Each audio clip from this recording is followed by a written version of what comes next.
Hello, নমস্কার সবাইকে। আজকেও চলে আসলাম দুপুরের খাওয়া-দাওয়ার মেনুটা নিয়ে। দেখো আজকে কি দিয়ে খাচ্ছি।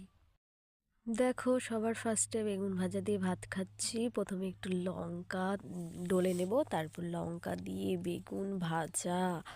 উফ! কি বলবো, এত টেস্টি। একবার তোমরা এইভাবে খেয়ে দেখো, তারপর বলবে কেমন লাগে। তারপর তো বেগুন ভাজা দিয়ে খাওয়ার পরে এবার আমরা একটা শাক ভাজা দিয়ে ভাত খাচ্ছি। এটা হচ্ছে বথুয়া শাক ভাজা। আর আমি ঝাল খেতে একটু বেশি পছন্দ করি, তো সেই জন্য একটু লঙ্কা তো লাগবেই। তো লঙ্কার ডলে তারপর শাকটা দিয়ে মেখে তারপর যে ওফ খেলাম, আহা কি এত যে টেস্ট হয়েছে, মানে কি বলবো, আর খুব টেস্টি হয়েছে।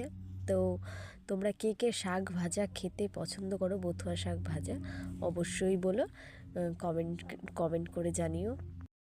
তো বথুয়া শাক ভাজা দিয়ে খাওয়ার পরে এখন আমরা খেয়ে নেব মাছের একটা তরকারি। তো আজকেও মাছ রান্না হয়েছে, কি বলবো। তো এই মাছের তরকারি দিয়ে খাচ্ছি। প্রথমে আলু দিয়ে ফুলকপি দিয়ে ভাতটা মেখে তারপর একটু মাছ নিয়ে, ওফো কি এত যে মানে টেস্ট, কি বলবো। তোমরা ওইভাবে খেও। আর যদি ভিডিওটা ভালো লাগে তাহলে লাইক, কমেন্ট, শেয়ার, সাবস্ক্রাইব করে দিও। Thank you.